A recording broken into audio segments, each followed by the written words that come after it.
So you weren't in Iowa, you weren't at the Tucker Carlson forum, but if you were being pressed on Ukraine like that, how would you have responded? I would have said, you've always been wrong about this, Tucker, and you're still wrong. That, in fact, what's going on, George, is that this is a proxy war with China. The Chinese are funding the Russian war by buying Russian oil. They're coordinating with the Iranians to provide lethal weapons to the Russian army. And we could decide when to have this conflict. Right now, the Ukrainians are willing to fight this fight for themselves if they have our support to be able to win it.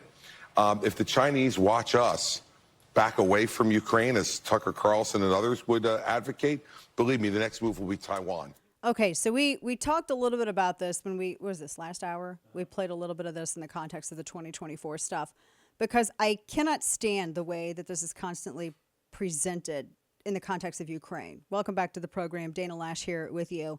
And I really wanted to get the thoughts of like an actual expert on the issues all involving China. It's our very good friend, Steve Yates, at Yates Comms is who he is on Twitter, senior fellow at America First Policy Institute, and he's also the chair of the China Policy Initiative. So, Steve, I wanted to ask you, so I will say, and I stop after this, I think he's correct in that China is propping up Russia.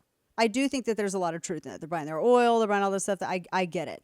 But where I stop agreeing with him is where he acts like if we don't support the Ukrainians, then China's just going to win, and any kind of, I guess, struggle with them is happening there in the context of Ukraine. I mean, that's at least my sense in how he presented that. I wanted to get your reaction to it. Well, first, Dana, it's really hard to get past a guy who did not have the courage to go and sit down face to face with Tucker Carlson, but he wants to be president of the United States, and we believe he would stand up to Putin and Xi Jinping. But he's scared of a fired host from Fox News, apparently.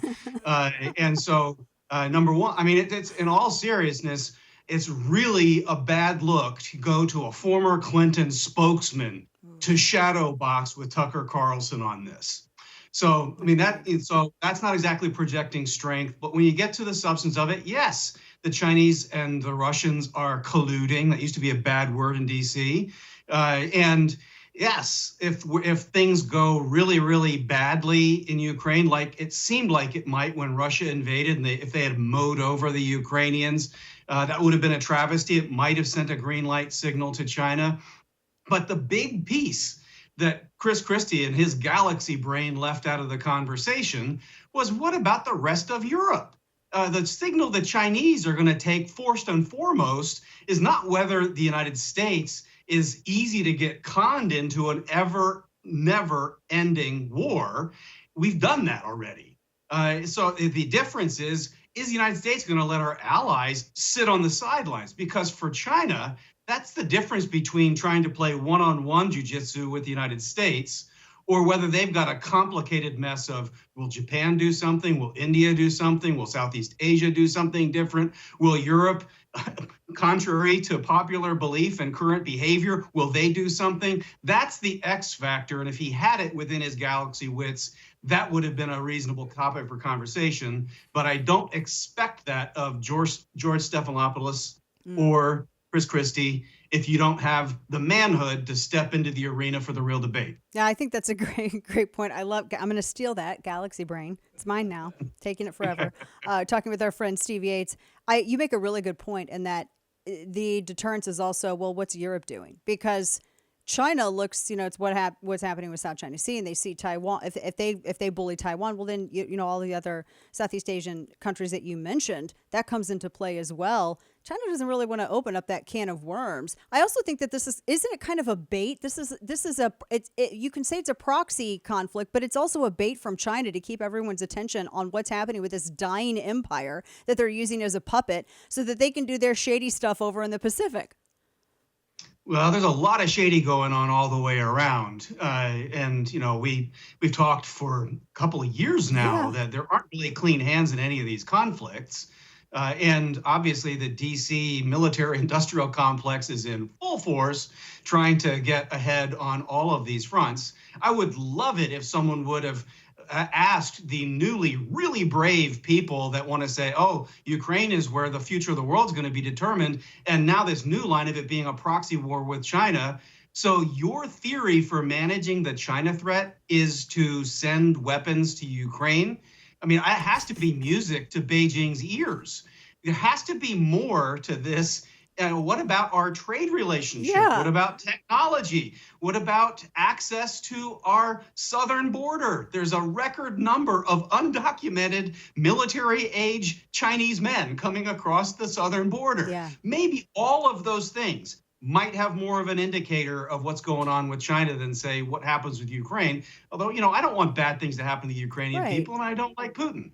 Yeah. See, I mean, but see, you can't say that because nuance doesn't exist anymore. What you just said, like if you are saying, well, maybe we shouldn't be sending all of this stuff over to Ukraine. Maybe we should ask for some accountability. You are apparently a Putin-loving Russian stooge. Those are the rules. Them's the rules. I know.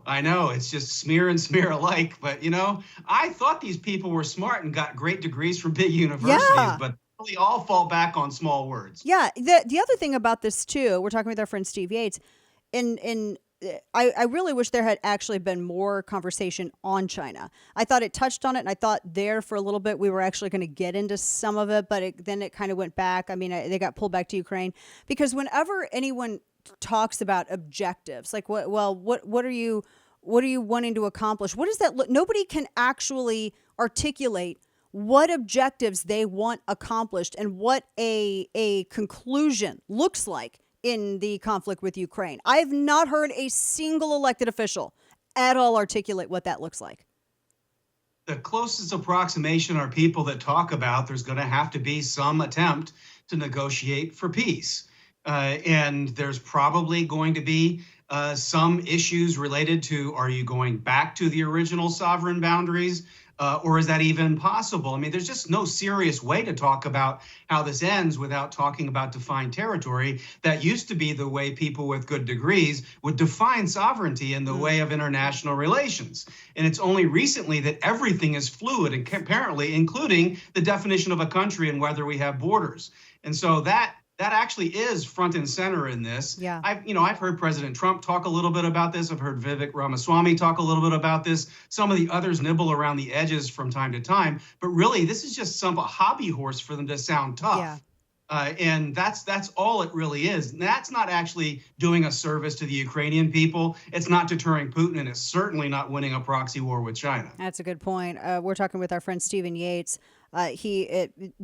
One of the things you mentioned, it was a separate soundbite, and then it was turned into a question that I think that Carlson had asked DeSantis at one point. I wish they would have dove deeper into it. It had to do with China and the Pacific. But one of the things too that always is glossed over, and all of these candidates, and I know Christie has glossed over it. It's infuriating. Pence has glossed over it.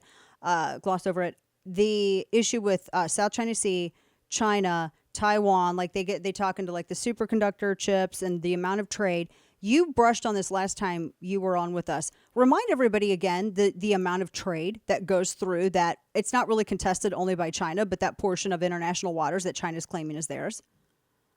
I would wager to say that it's half of all trade in the world goes through the waterways that connect South Asia to East Asia and into the Pacific. And that's a major American interest. Tremendous flows that are going through there because it's going from there over to the Middle East and Europe. It's going through there from those regions up in to the second largest economy in the world and the third largest economy in the world in China and Japan, if numbers are right. I don't really want to give China credit for being second, but it's just an enormous amount of global trade, and I think it's easily more than half.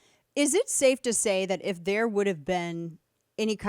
is any kind of disruption with that particular area, because then it affects, I mean, obviously it's an American interest, but then it also affects the interests of, the Middle East. It affects the interest of a lot of other nations. It's a lot of entities, a lot of sovereign areas, countries that China looks to make mad. Is there any hesitancy on their part, in your mind, for them to create that issue? Yeah, well, I mean, it all comes down to information warfare and whether you can define the narrative. I mean, the Chinese are doing their best to define America as the provocateur in all of this. We sent Nancy Pelosi over there, for heaven's sake. I mean, that's making war. And we're going to probably have the vice president of Taiwan stopped by the United States in August on the way to an inauguration in Central America. And so they try to win the information war. And since we're so bad at even attempting this, that we sort of cede that ground to them. But if we leave it to the world to say, oh, well, it's tough American trade policy, it's Americans advocating decoupling, we've pinned them into a corner by selling defensive weapons to Taiwan, then you can't really blame people in the Middle East and other parts of the world to say, well, all I've heard is Americans are really pushing the envelope on this. Our leaders have got to get better at winning that information space before this happens. That would do more than anything else to ensure peace and deterrence. Yeah, last question for you, talking with our friend Steve Yates at Yates Comes on Twitter. Operation Atlantic Resolve, the amount of reservists, Joe Biden calling up reservists, and from everything that I understand from military families and those who are serving and others, it's not that it's the type of reservists apparently that were called up, apparently those who had just recently retired, so they're in this 5 to 10 year bracket. That makes it incredibly different. Someone was saying the last time that those type of reservists had been called up was during Reagan's administration. That seems significant, and I realize that this is an operation that got its start in 2014, which I quite frankly don't understand why. I know it's a NATO operation. I don't really understand why, but and why it continued. But I wanted to get your thoughts on this because the way, from the outset, it looks like, you have, Mr. President McUnity toddler stomping us into World War III, because then that could be looked at as escalation unnecessarily. Well, operationally, I don't understand what this really is going to achieve, but I would see that there probably are people who know better the operational piece to say, well, this is part of the tactics that's going to make whatever difference in this conflict. But if you step back from it, it's a horribly bad look. And I've got a son that's 18 years old and wonders what this draft stuff might be at some point. Same here. And there's all kind, and you at some point people say, oh, well, that's never going to happen, never going to happen. Well, this conflict was never supposed to go on this long. There were not supposed to be any American forces involved in all of this. NATO and Europe was supposedly unified, and they were going to help and do all kinds of things. This is still just dragging and dragging. And if you're of a certain age in America and you think of a war dragging on, first you're probably thinking of Afghanistan and Iraq. But there are some of us that are old enough to remember family members that had those haunting words in Vietnam, where things that just drag on, and people get called up, and there's mission creep. And this has all the earmarks of mission creep. And it's another one of those things. If that's not true, the burden really is on the administration to tell the truth and win that narrative true, too. And we really haven't heard anything to assuage those concerns.